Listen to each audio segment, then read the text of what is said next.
তার আব্বুকে এবং আমার আব্বুর সাথে যে ভ্যান চালক দুজনকেই বোমার আঘাতে নির্মমভাবে হত্যা করে।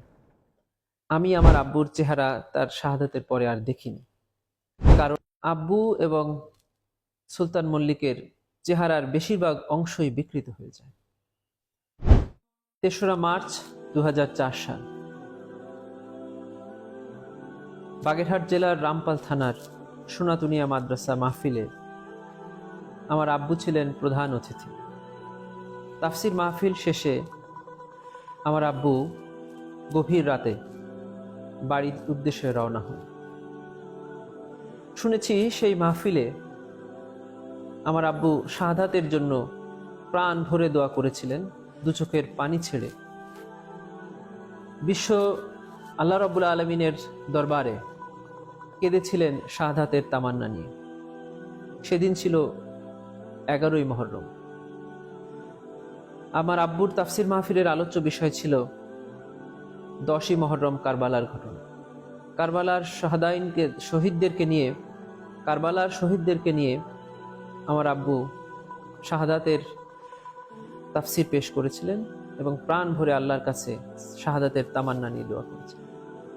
দোয়া শেষে সামান্য কিছু খেয়ে রওনা দিয়েছিলেন বাড়ির উদ্দেশ্যে। রাত 12:30টার দিকে ফয়লা বাস স্ট্যান্ড পার হয়ে রনসেন বাস স্ট্যান্ডের আগে ব্রিজ পার হতেই সন্ত্রাসীরা আমার আব্বুকে ঘিরে ধরে। আমার আব্বুর সঙ্গে ছিলেন তারই ভ্যান চালক সুলতান মল্লিক। সুলতান মল্লিক সন্ত্রাসীদের চিনে ফেলেছিলেন, কারণ তারা ছিল আমার গ্রাম এবং গ্রামের আশপাশেরই মানুষ। সে কারণেই সাথে সাথে তার আব্বুকে এবং আমার আব্বুর সাথে যে ভ্যান চালক দুজনকেই বোমার আঘাতে নির্মমভাবে হত্যা করে। আব্বু এবং সুলতান মল্লিকের চেহারার বেশিরভাগ অংশই বিকৃত হয়ে যায়।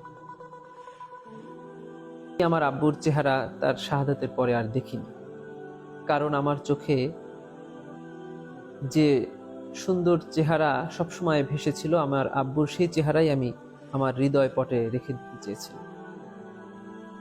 পরে জানতে পেরেছি এবং পরে কিছু ছবিতেও দেখেছি যে সন্ত্রাসীরা বোমার আঘাতে আমার আব্বুর মুখ এমনভাবে বিকৃত করে দিয়েছিল তাকে চেনাই দুষ্কর হয়ে গেছে। যে মুখ দিয়ে যুগের পর যুগ আমার আব্বু কোরআনের তাফসির করেছিলেন, সন্ত্রাসীরা সেই মুখের উপরেই বোমা নিক্ষেপ করেছে। যে বুকে আমার আব্বু কোরআনকে ধারণ করতেন, সাধারণ মানুষের ভালোবাসা ধারণ করতেন, সেই বুকের উপরেই সন্ত্রাসীরা বোমার আঘাত করেছে। শাহাদাতের পরদিন আমি যখন ঢাকা থেকে খবর পেয়ে শাহাদাতের স্থানে যাই, তখনও শাহাদাতের স্থান আমার আব্বুর রক্তে ভেজা।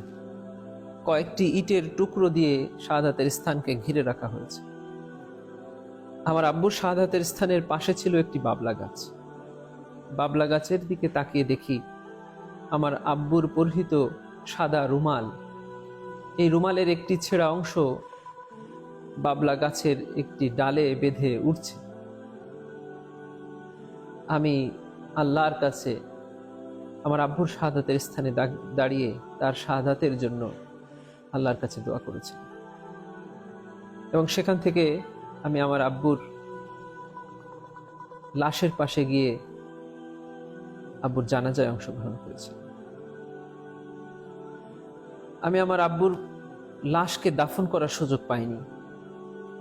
আমার আব্বুর ভক্তরা, যাদের জন্য সারাটা জীবন আমার আব্বু কাজ করে গেছেন, তারাই আমার আব্বুকে দাফন করিয়েছেন, গোসল দিয়েছেন, কবরে রেখেছেন। আজকে 20 বছর পর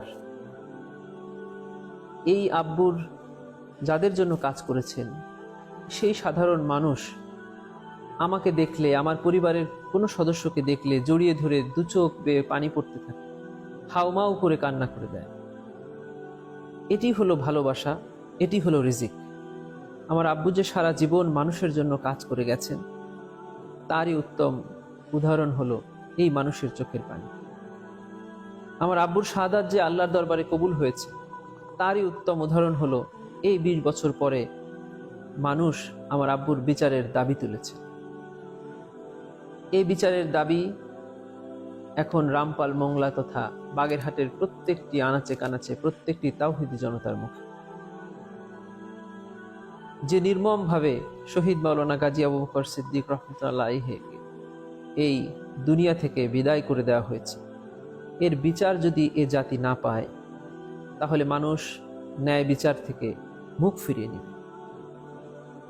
আমি আমার আব্বুর সন্তান হিসাবে এবং আইনের একজন সেবক হিসাবে রামপাল মোংলাবাসীর এই বিচারের দাবির সাথে ঐক্যমত পোষণ করছি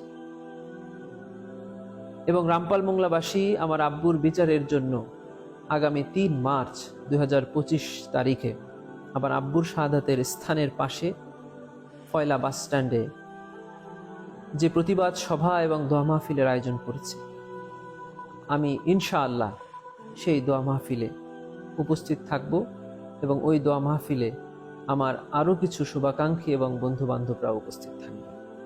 আমি আপনাদের কাছে আহ্বান জানাবো, আব্বুর শাহাদাতের জন্য আপনারা দোয়া করবেন, আমার পরিবারের জন্য আপনারা দোয়া করবেন, আমরা পরস্পরের জন্য দোয়া করব এবং আব্বুর শাহাদাতের দাবিতে এই প্রতিবাদ সমাবেশ এবং দোয়া মাহফিলে আপনারা সকলেই অংশগ্রহণ করবেন।